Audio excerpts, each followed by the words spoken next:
بسم اللہ الرحمن الرحیم الحمدللہ رب العالمین وصلی اللہ علیہ سیدنا محمد وآلہ الطاہرین اللہم صلی علی محمد وآل محمد۔ ہم نے کل والا درس جو کہ 10واں درس تھا اس پہ اینڈ کیا تھا کہ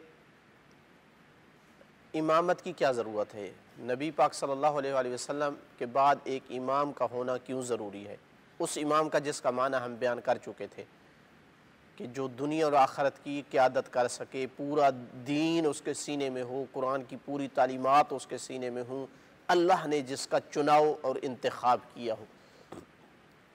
کیا ضرورت ہے اس کی؟ ایک چیز ہم کل والے درس میں بیان کر چکے، آج اس 11ویں درس میں ہم ایک دو اور وجہ بیان کرتے ہیں۔ دوسری وجہ یہ ہے کہ قیامت تک اگر دین اسلام نے رہنا ہے تو طرح طرح کے لوگوں نے آنا ہے، جو لوگ نئی نئی بدعات دین میں پیدا کریں گے۔ کچھ دین اسلام کے دشمن ایسے آئیں گے جو شبہات پیدا کریں گے، اعتراض پیدا کریں گے۔ تو کوئی ہستی ایسی ہونی چاہیے کہ جو دین کی حفاظت کر سکے، بدعات کو داخل نہ ہونے دے، شبہات اور اعتراضات کو جواب دے سکے، قرآن اور حدیث اور ان میں مانوی تحریف نہ ہو، حقیقی تعلیمات کو چھپایا نہ جا سکے۔ دشمن عناصر وسوسے اور شبہات پیدا کریں گے، ان کا ازالہ کر سکے۔ ایسا نہ ہو کہ اللہ نہ کرے یہ دین مٹ جائے یا اپنی اصلی حالت میں باقی نہ رہے جیسے دوسرے مذاہب ہوا تھا، چونکہ بآخر پہ ان کا کوئی وارث نہیں تھا تو جس طرح لوگوں نے چاہا تعلیمات داخل کر دی۔ پس جس منزل تک انسان کو پہنچنے کے لیے یہ دین و شریعت بھیجی گئی تھی، ضروری ہے کہ نبی کے بعد کوئی ایسی کامل شخصیت موجود ہو جو اس امت کو تکامل کے اس راستے پر گامزن رکھ سکے، منزل مقصود تک پہنچا سکے، تمام شبہات سے بچاتے ہوئے، تمام اعتراضات کا جواب دیتے ہوئے، تمام حملوں کا دفاع کرتے ہوئے اس معاشرے کو جو ہے وہ لے جائے، دین کی حفاظت کرے۔ یہ تھا ایک دوسری وجہ جو ثابت کرتی ہے کہ دین کے ایک محافظ کی ضرورت ہے جو دین کو محفوظ رکھے قیامت تک۔ تیسری چیز کہ ہمیشہ انسانی معاشرہ ایک سچے اور حقیقی لیڈر کا ضرورت مند رہا ہے، بلکہ انسانی ہر معاشرہ جب تک ایک لیڈر نہ ہونا، ایک منصوبے اور ایک نظام اور ایک قانون پر عمل کرنے کے لیے خود عوامی جو ہے وہ ایک اجتماع مشکل سے چل سکتا ہے۔ تو جس طرح نبی پاک صلی اللہ علیہ وآلہ وسلم اس اسلامی معاشرے کے اپنی زندگی میں خود لیڈر تھے، رہنما تھے، لے کر چل رہے تھے، تو ایک قائد اور لیڈ کرنے والے ایک ایسے شخص کی ضرورت ہے جو نبی پاک کی مسند کا صحیح معنی وارث ہو۔ تو صرف یہ نہیں کہ تعلیمات صحیح ہوں اس کے پاس، صرف یہ نہیں کہ وہ دین اسلام کو شبہات سے محفوظ رکھ سکے، بلکہ ایک لیڈر ہونے کی صلاحیت رکھے، اس میں اندر موجود ہو، قیادت کر سکے۔ چونکہ معاشرے کو صرف قانون کی ضرورت نہیں ہے بلکہ ایک عملی جامہ پہنانے والے اس دین اسلام کو ایک لیڈر کی ضرورت ہے۔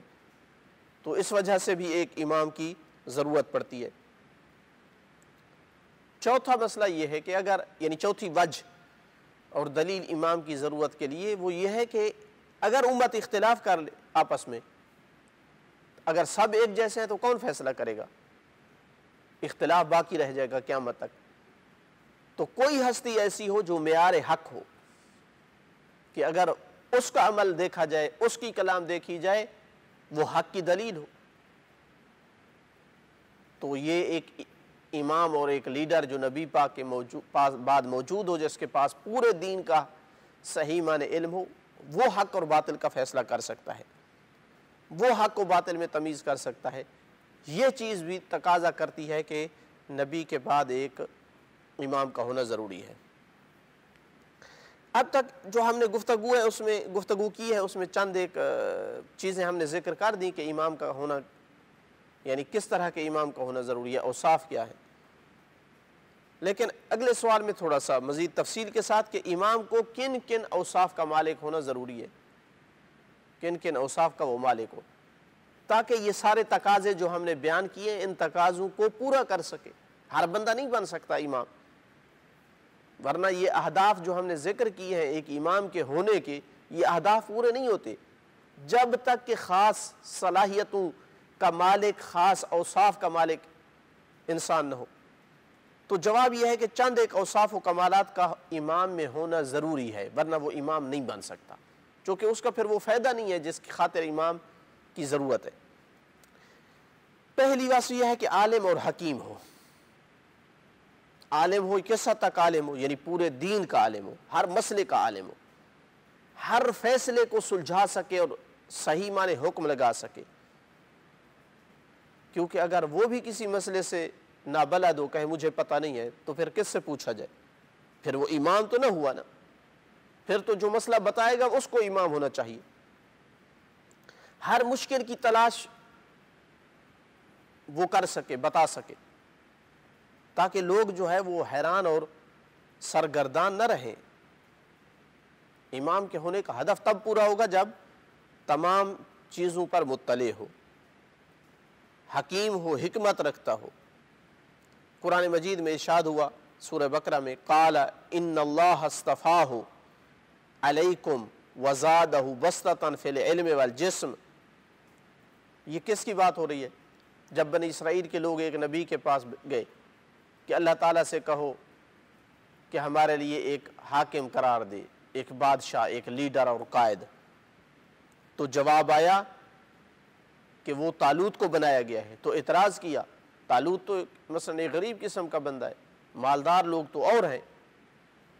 تو پھر قرآن نے جواب دیا کہ اس وقت اللہ تعالیٰ نے یہ فرمایا ان لوگوں سے، ان اللہ اصطفاہ علیکم وزادہ بسطۃ فی العلم والجسم، بے شک اللہ تعالیٰ نے اس کو یعنی طالوت کو تم پر چن لیا ہے، یعنی حاکم کے طور پر، اور اس کے علم اور جسم میں اضافہ کیا ہے۔ تو بتا دیا کہ لیڈر ہونے کا معیار، قائد ہونے کا معیار، پہلا معیار علم ہے۔ جسم میں اضافے کی بھی بات انشاءاللہ آ رہی ہے۔ تو اہم ترین صفت امام کی کیا ہونی چاہیے؟ عالم ہے۔ تو نبی پاک کے بعد اس کو امام ہونا چاہیے جو سب سے بڑا عالم ہو۔ دوسرا کیا چیز دوسری اس میں ہونی چاہیے، کیا وصف ہونی چاہیے؟ زاہد اور متقی ہو۔ ایک لیڈر اگر زاہد نہیں ہے بلکہ لالچی ہے، اگر خوف خدا اس میں نہیں ہے، تو وہ اپنی قوم کا بیڑا غرق کر دے گا، قوم کو کوڑی کے بدلے بیچ دے گا، کرپشن کرے گا، مال میں اقربا پروری کرے گا۔ جو چیز مسلمانوں کو پیچھے لے کے جا رہی ہے، سب سے بڑی یہی نحوست جو گلے میں پڑی ہے کہ حکمران ایسے بن جاتے ہیں جن میں زہد نہیں ہوتا، دنیا کے لالچ ان کے دل میں کوٹ کوٹ کر بھرے ہوئے ہوتے ہیں، خوف خدا نہیں ہوتا، ظلم کرتے ہیں، غیر عادلانہ مال کی تقسیم کرتے ہیں۔ ضروری ہے کہ امام اور لیڈر نبی پاک کے بعد جس امامت کی بات کر رہے ہیں وہ دنیا کی محبت سے آزاد ہو، زہد اور تقوی اس کا شعار ہو، کیونکہ اگر وہ بھی لالچی یا خوف خدا سے خالی ہوگا تو مخلص ہو کر قیادت نہیں کر سکے گا، فرائض کو انجام نہیں دے سکے گا۔ لوگوں کے لیے عملی نمونہ بننے کے لیے، انہیں دین کی طرف راغب کرنے کے لیے ضروری ہے کہ وہ زاہد ہو، ورنہ ناکام ہو جائے گا۔ اس لیے ارشاد باری تعالیٰ ہوا وَجَعَلْنَا مِنْهُمْ أَئِمَّةً يَهْدُونَ بِأَمْرِنَا، اور ہم نے انہیں یعنی بنی اسرائیل کو میں سے کچھ کو امام بنا دیا اپنے حکم سے، ہم نے بنی اسرائیل میں سے کچھ کو امام بنا دیا، یہدون بامرنا لما صبروا وکانوا بآیاتنا یوقنون، کچھ کو امام بنا دیا جو ہمارے حکم سے ہدایت کرتے ہیں اس لیے کہ انہوں نے صبر کیا اور وہ ہماری آیات کا یقین رکھتے ہیں۔ تو امام بنا دیا کس لیے؟ کہ صبر کرنے والے ہیں، بے صبر نہیں ہیں، ہماری آیات کا یقین رکھنے والے ہیں۔ تیسری صفت جو ضروری ہے اس کے اندر، امام کے اندر ہونا، یہ اس لیے بتا رہے ہیں کہ ہمیں جاننا چاہیے کہ رسول اللہ صلی اللہ علیہ وسلم کے بعد کون لوگ تھے جن میں یہ صفات بدرجہ اتم موجود تھیں، کمال پر موجود تھیں، ان کا حق تھا کہ وہ امام بنے۔ بہادر ہونا ضروری ہے، شجاعت ہو اس کے اندر۔ اگر قید اور رہبر کے اندر علم کے ساتھ ساتھ بہادری اور شجاعت نہ ہو بلکہ وہ بزدل ہو تو وہ مشکل حالات کا سامنا نہیں کر پائے گا، رعیت کو ذلت کی وادیوں میں اتار دے گا۔ اسی وجہ سے جو ہم نے ابھی تھوڑی دیر پہلے آیت پڑھی ہے جناب طالوت کے حوالے سے، تو اس میں علم کے ساتھ ساتھ کیا فرمایا کہ اس کو جسم میں بھی زیادہ کیا ہے، یعنی شجاعت کی طرف اشارہ تھا۔ اچھے جسم والا اور شجاعت رکھنے والا وہ لیڈر اور قائد ہو سکتا ہے۔ چوتھی صفت معصوم ہو، کیونکہ اگر وہ بھی گناہ گار ہو، وہ بھی کبھی کبھی غلطیاں کر لیتا ہو، وہ بھی کبھی کبھی اللہ کی نافرمانی کر لیتا ہو، وہ بھی کبھی خواہش کی اتباع کر لیتا ہو، وہ بھی کبھی کبھی کسی پر ظلم کر لیتا ہو، تو پھر دوسرے افراد سے کیا توقع کی جا سکتی ہے کہ وہ دین کے کتنے پابند بنیں گے؟ کس طرح لوگ دل و جان سے اس کی اتباع کریں گے جس سے ایسے کام صادر ہو گئے؟ حقیقی قیادت اس وقت ممکن ہے جب لوگوں کو اس کے علم اور کردار پر 100% یقین ہو، لیکن اگر وہ گناہ کا ارتکاب کرتا ہے تو یقیناً لوگوں کا اعتماد اٹھ جائے گا، وہ محبت ان کے اندر نہیں رہے گی۔ اس لیے ارشاد باری تعالیٰ ہوا وَجَعَلْنَاهُمْ أَئِمَّةً يَهْدُونَ بِأَمْرِنَا وَأَوْحَيْنَا إِلَيْهِمْ فِعْلَ الْخَيْرَاتِ وَإِقَامَ الصَّلَاةِ وَإِيتَاءَ الزَّكَاةِ وَكَانُوا لَنَا عَابِدِينَ، اور ہم نے انہیں یعنی اسحاق و یعقوب کو امام قرار دیا، امامت کی بات ہو رہی ہے، جو ہمارے حکم سے ہدایت کرتے تھے اور ان کی طرف اچھے کام کرنے، نماز قائم کرنے، زکوٰۃ دینے کی وحی کی، اور وہ صرف ہماری عبادت کرنے والے تھے۔ اس کا مطلب ہے کہ وہ صرف ہماری عبادت کرتے تھے، کسی اور کی عبادت نہیں کرتے۔ اور آپ کو علم ہونا چاہیے کہ جو گناہ کرتا ہے اس وقت وہ شیطان کی عبادت کر رہا ہوتا ہے، وہ نفس امارہ کی عبادت کر رہا ہوتا ہے، خواہش نفس کی عبادت کر رہا ہوتا ہے۔ اسی لیے گناہ کرنا اس حد تک یہ شرک قرار دیا گیا ہے، چونکہ وہ اللہ کے مقابل کسی کی اطاعت کر رہا ہے۔ تو امام قرار دیا ان کو، بنی اسرائیل کو میں سے یعقوب اور اسحاق کو امام قرار دیا اس لیے کہ وہ صرف ہماری عبادت کیا کرتے تھے، جبکہ ہمارے ائمہ تو ان ائمہ سے بھی افضل ہیں۔ تو یہاں قرآن ان کی عصمت کی گواہی دے رہا ہے کہ اللہ نے جنہیں امام بنایا ہے وہ افراد تھے کہ جنہوں نے کبھی اللہ کے علاوہ کسی غیر اللہ کی عبادت نہیں کی تھی۔ غیر اللہ کی عبادت کرنا ایک حد تک شرک ہے کیونکہ شیطان کی عبادت میں داخل ہوتا ہے، تو لہٰذا حقیقی امام وہی ہوتا ہے جو معصوم ہوا کرتا ہے۔ پانچویں وصف کہ وہ افضل ہو۔ کس سے افضل ہو؟ ان تمام سے افضل ہو جن کا وہ امام ہے، تمام صفات کمال میں ان سے اکمل ہو۔ کیوں؟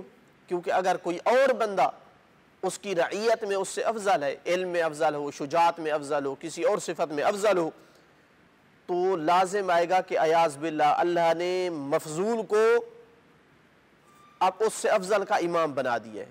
یہ کبھی ہی کام ہے، اللہ تعالیٰ اس طرح کا کام نہیں کرتا ہے۔ اس لیے قرآن مجید نے اس بات کو ان لفظوں میں بیان کیا ہے، أَفَمَنْ يَهْدِي إِلَى الْحَقِّ أَحَقُّ أَنْ يُتَّبَعَ، اور کیا جو حق کی طرف ہدایت کرتا ہے، لیڈر ہے، رہنما ہے، وہ زیادہ حق رکھتا ہے کہ اس کی اتباع کی جائے، کہ وہ امام ہو اور دوسرے اس کی رعیت ہوں؟ أَمَّن لَا يَهِدِّ إِلَّا أَن يُهْدَى فَمَا لَكُمْ كَيْفَ تَحْكُمُونَ، یا وہ کہ جو ہدایت نہیں کر سکتا مگر یہ کہ خود اس کی ہدایت کی جائے، یہ زیادہ حق رکھتا ہے کہ اس کی اتباع کی جائے؟ تمہیں کیا ہو گیا، تم کیسے فیصلے کرنے لگے ہو؟ تو قرآن یہاں آپ کی عقلوں کو جھنجھوڑ رہا ہے کہ سوچو ذرا، کون ہے جس کی اتباع کی جائے؟ کون زیادہ حق رکھتا ہے؟ جو دوسروں کو ہدایت دینے والا ہو، زیادہ علم رکھنے والا ہے، زیادہ متقی ہے، اس کی اتباع کی جائے، یہ زیادہ حق رکھتا ہے کہ امام ہو، لیڈر ہو، یا اس کے برعکس؟ کیسے تم فیصلے کرتے ہو؟ یہ تھا تیسرا سوال۔ اس باب کا جو چوتھا سوال ہے ہمارے پاس کہ امام اور نبی میں کیا فرق ہے.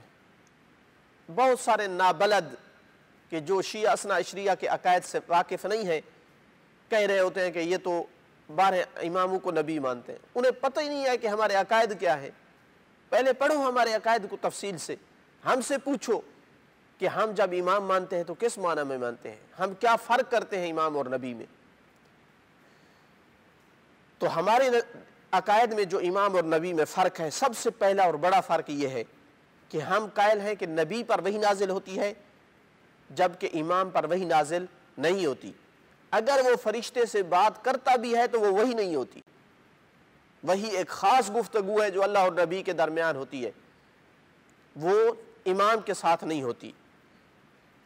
دوسرا یہ کہ نبی کا کام اللہ کی جانب سے پیغام پہنچانا ہے. امام اللہ سے ڈائریکٹ نہیں لیتا, درمیان میں نبی ہوتا ہے. امام کا کام اس پیغام کی حفاظت کرنا ہے, لوگوں کی اس میں رہنمائی کرنا ہے.